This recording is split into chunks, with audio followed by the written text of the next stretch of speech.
Hello, and welcome to One Time In, a Europe Peers UK podcast sharing and celebrating tales of travel and international adventure. My name's Nathan. And I'm Joseph.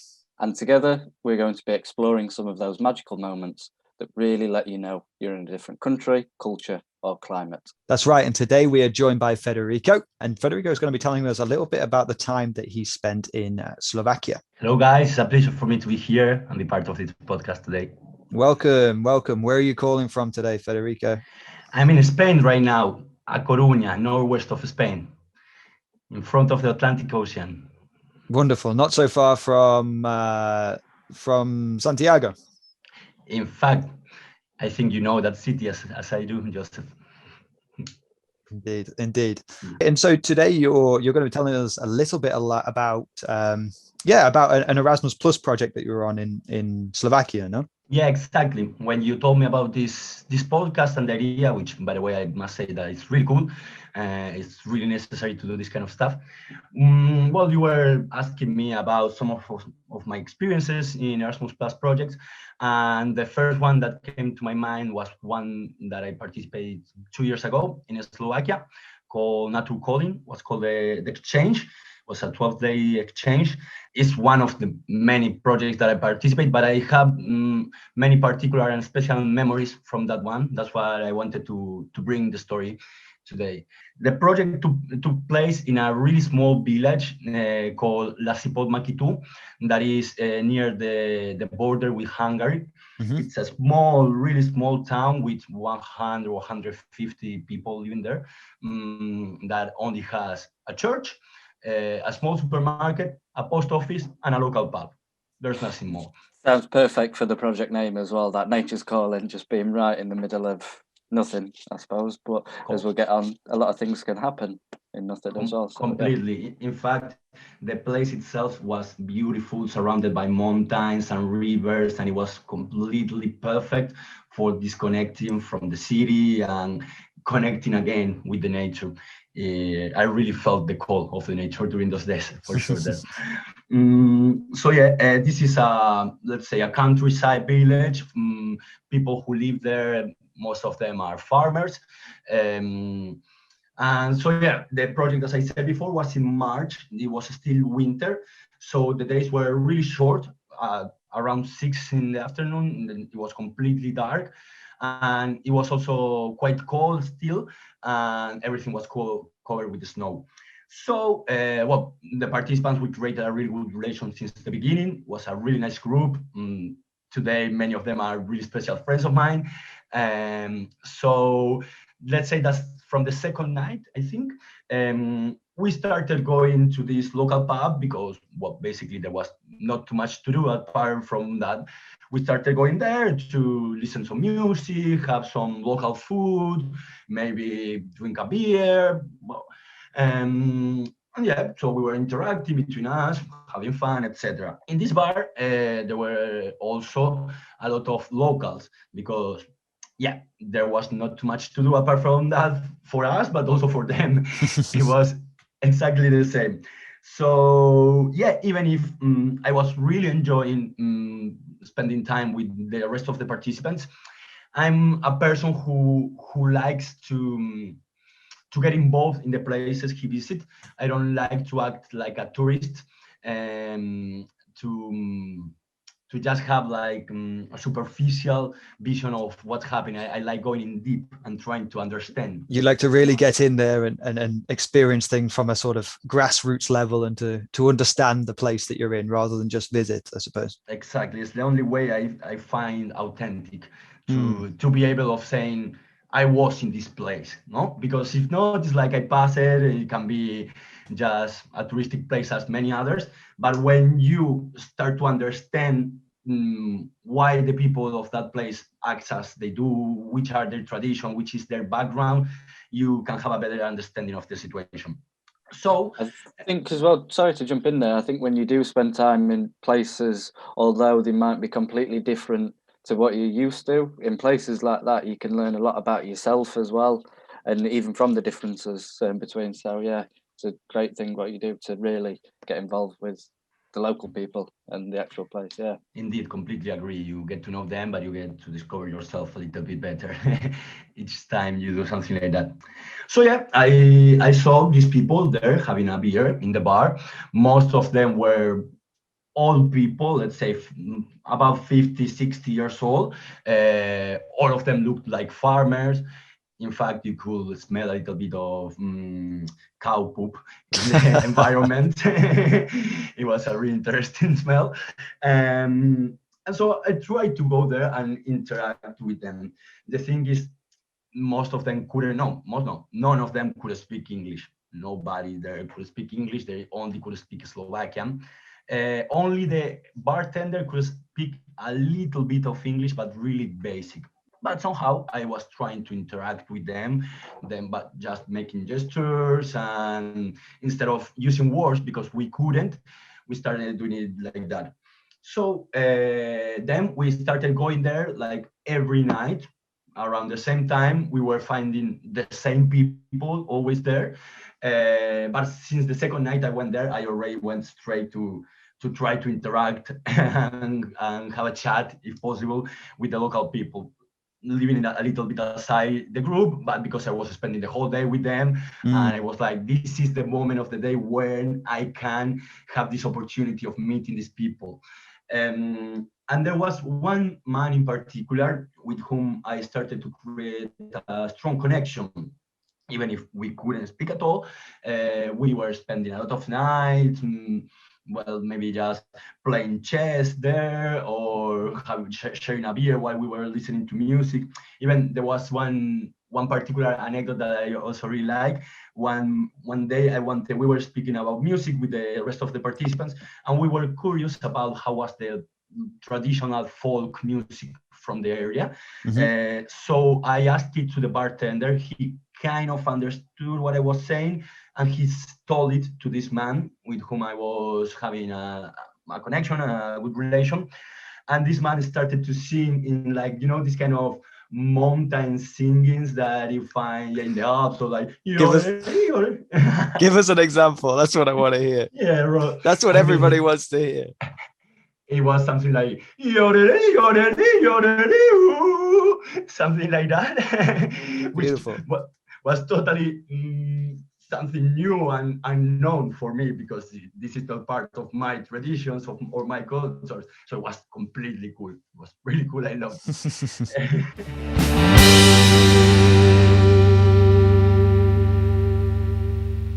So where is Slovakia geographically? It's close to, it shares a border with Hungary, you said. So it's Eastern Europe. Yeah, I would for say those that don't know.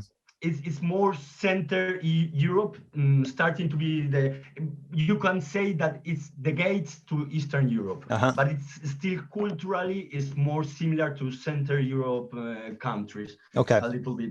Also because they were part of the Austro-Hungarian Empire, so we share a lot of cultural connection ties with Central Europe. Really interesting part of Europe, culturally speaking. It has a lot of it almost feels in the same way like going to Istanbul or going to Morocco, where you have that Europe and Asia or Europe and Africa kind of merge. Central Europe's really interesting because you have that Eastern Europe, Western Europe merge as well. Indeed, you can have the, let's say, Germanic influence, but you also have a Slavic influence, more Eastern influence. So it creates a mixture that is really unique. You find things there that you cannot find in other places in the world, for sure. And it was really nice to get to know that kind of culture. So yeah, coming back to the story, one night in particular, we went there, we have some fun, and you know how I am, Joseph. My memory is horrible.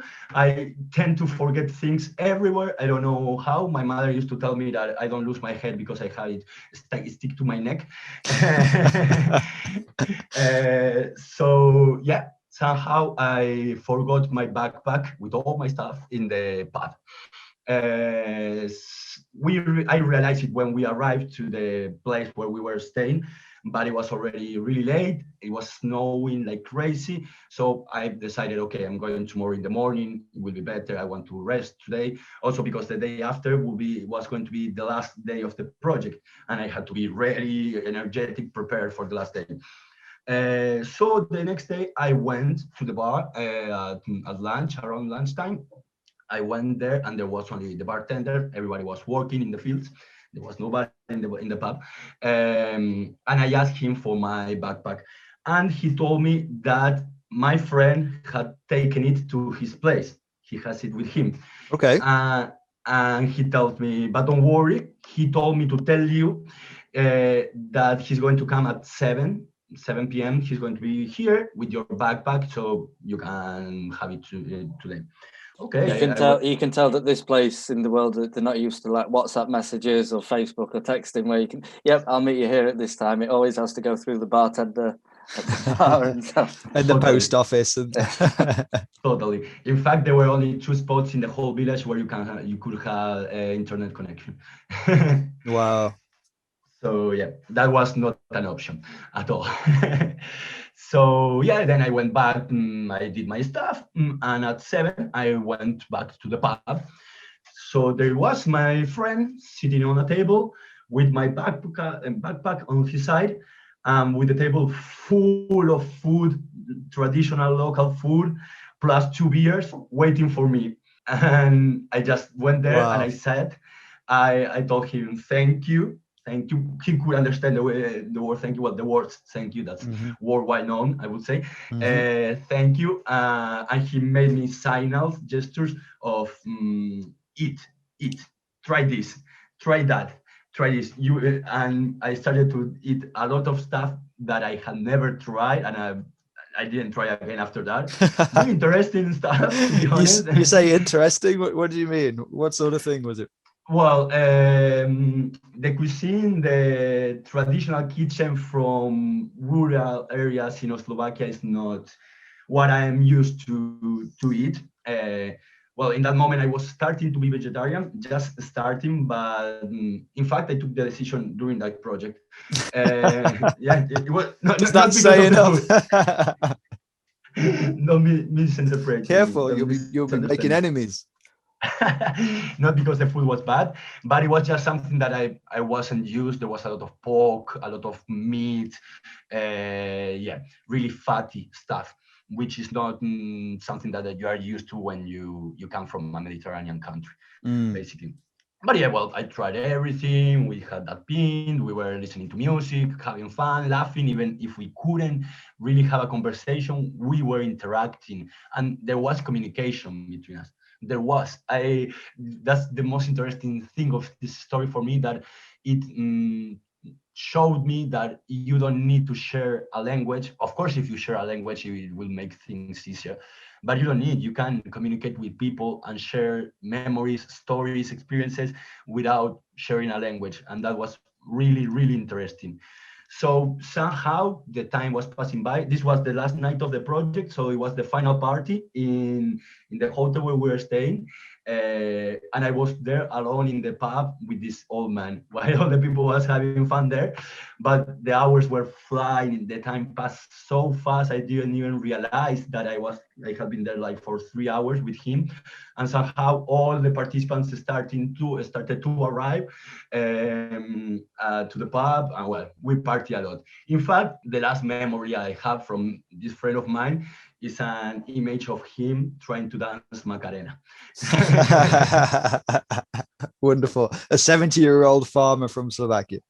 Exactly. And that's what Erasmus Plus is able to do. Amazing.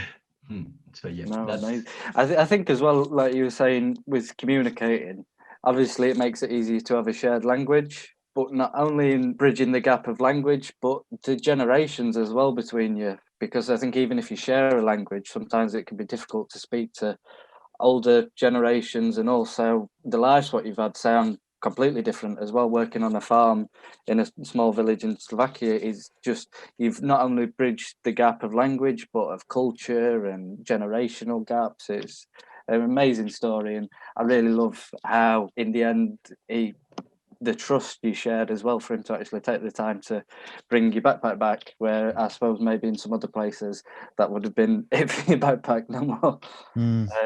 Yeah, so completely. But you also have to think that, of course, the cultural shock is important for us participants that go there and we have never experienced something like that. Maybe some people did, but well, in my case, I hadn't. I have always lived in urban areas, so I'm not so used to this kind of contexts. But the cultural shock was also really big for them. I mean, but in that moment, I had just made my mohawk, so you could see the Uruguayan, half Spanish, half Uruguayan guy with this kind of, I don't know, Indonesian hippie pants with his mohawk and full of tattoos, entering a bar, speaking with a farmer. Like it was really, if you see it from outside, you would say like, what is happening here? Yeah, it sounds like the introduction to a joke. Yeah. It is.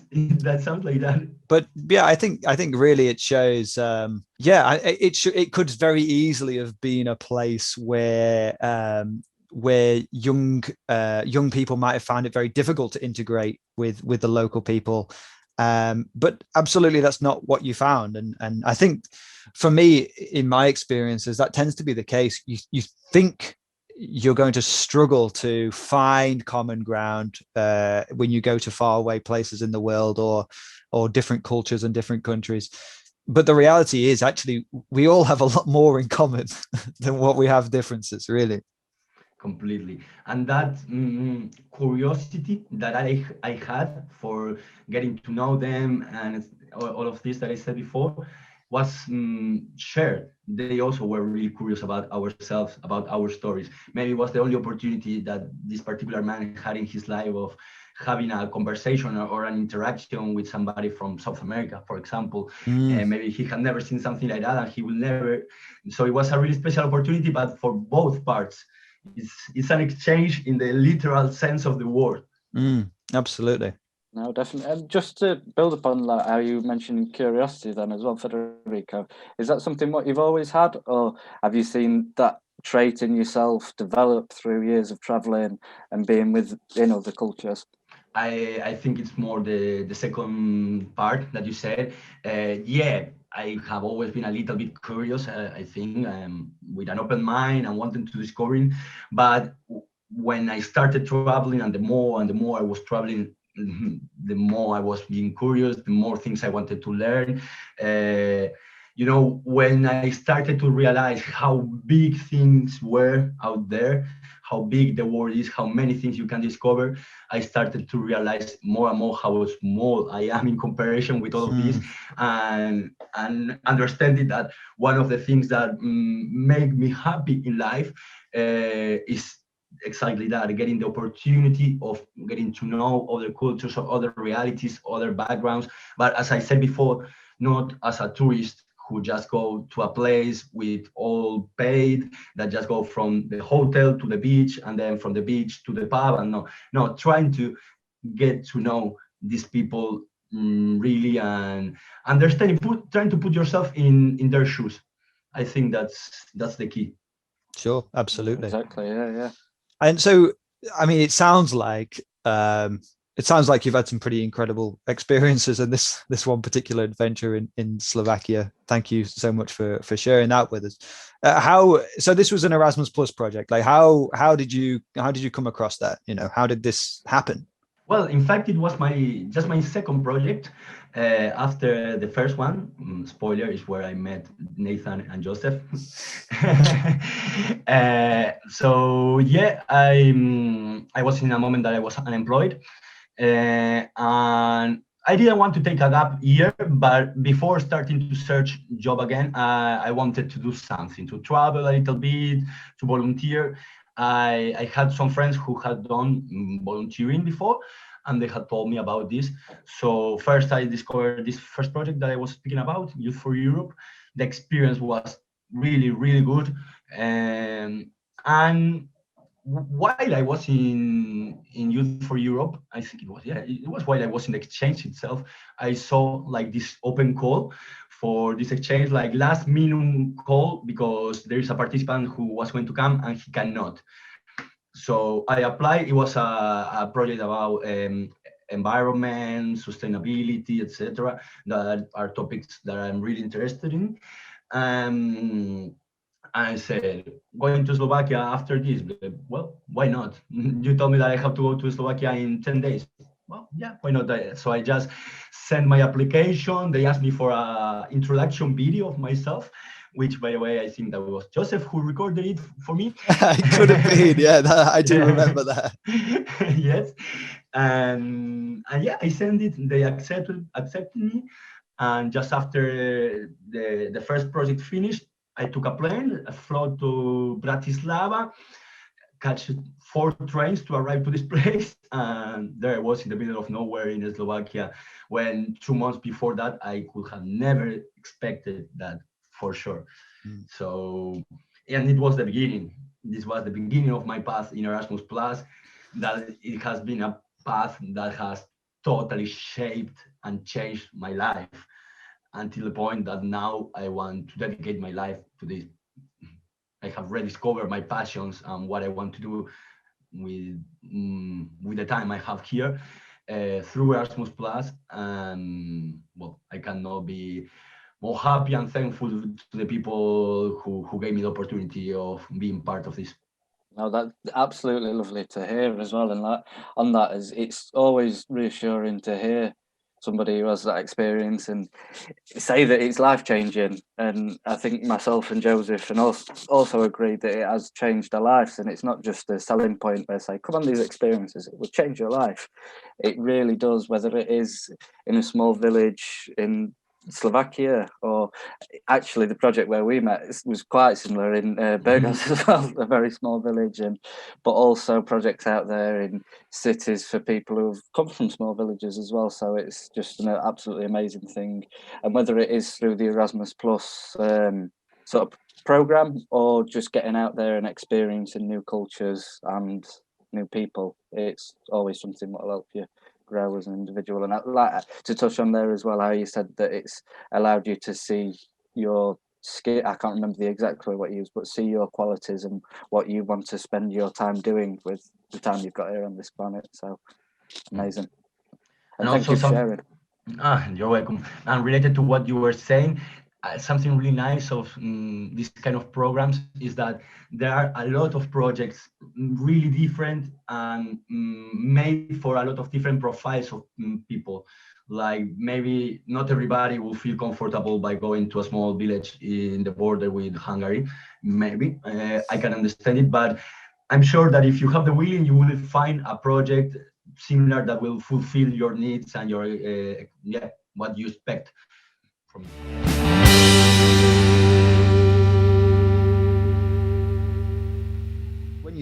When you use this phrase non-formal education, I think for a lot of people, especially here in the UK, the idea of what non-formal education is quite alien. So just if you can sum up what non-formal education is in a sentence, that's a challenge. Peer-to-peer education, could it be said, using different methods. Let's say that the formal education is the one you receive in the educative institutions, so universities, high school, etc. The informal education is the one you receive at home in your daily life, from your parents, from your grandparents, etc. The non-formal education are tools, especially it's more a philosophy, no? That uses certain tools to boost the skills and the abilities of the participants, but it's also based on peer-to-peer in the sense that it's really horizontal. We don't speak about professors or teachers, we speak about facilitators, because the objective is to facilitate the process of learning of the participants. But we always start with the idea that the participants have a lot of knowledge and skills by themselves, and that if everybody put that in the table and we share our knowledge with the others, then each of us will have a lot to learn and to grow just with the inputs from the other participants. I don't know if that summarizes something, but it was a big sentence, but I accept. No, good job. So yeah, that was my first experience. Well, as I was saying, if I had known how much I would have to work and all the responsibilities I was going to have as leader, I would have probably rejected it. However, I didn't. I didn't know what I had to expect, and I did accept it. I think we did a really good job. It was really successful. It was an experiment because it was the first exchange, so we were still trying to understand which was the best method for doing something as important as creating proposal for modifying European legislation. I mean, the objectives were quite high. So I think that we managed to do a really good job. The experience was really, really fulfilling for me. And well, then I participated in other Youth for Europe exchanges. What we did during our exchange was used as feedback, let's say. No, we learned what worked and we understood what didn't work.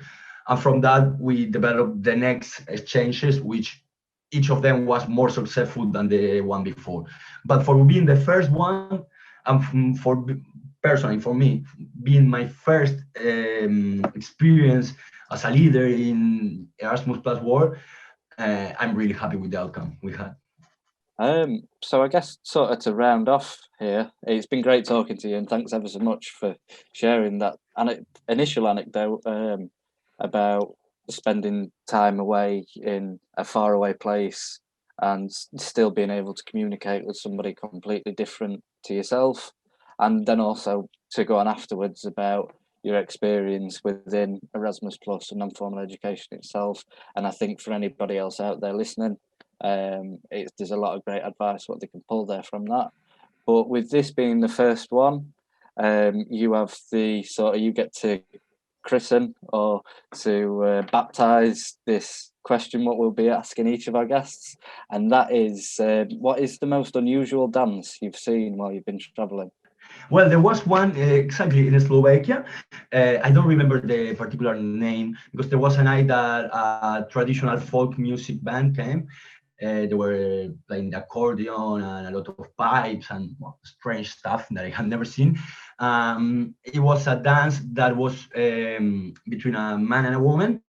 The man had a hat on his head and he had to throw it to the air, and before the hat falls, he had to take the woman, turn her, flip her like 3 times, and then put the hat on his head and continue dancing. And each, I don't know, Wow. 20 seconds, they were doing that again and again and again.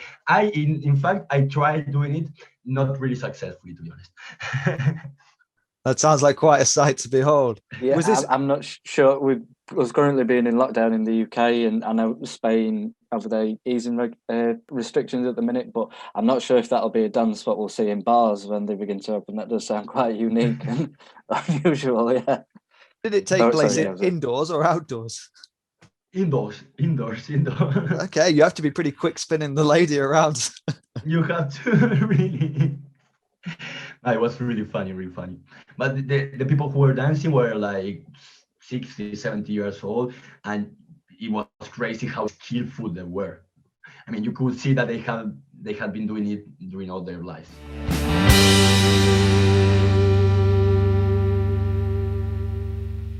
Thanks for listening, everybody. That has been the first episode of the Europe's UK podcast, One Time In.